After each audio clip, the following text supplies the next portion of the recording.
Good morning. My name is Jeff Brown and I live in the beautiful Napa Valley. And I'm on my morning ride while my mom is still asleep. See, I got back on a bike about a year and a half, 2 years ago to try to get healthy and retain my sanity. I used to be an overweight truck driver. And now I'm a full-time care provider for my 90-year-old mother who has dementia. I can't very well take care of her if I'm not taking care of myself. So, like I said, I got back on a bike a year and a half ago.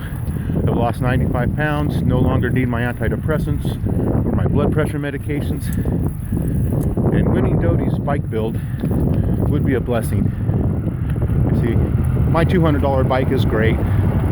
It's helped me lose weight. But getting a good quality mountain bike would get me off the Napa Valley Vine Trail and onto some really technical trails.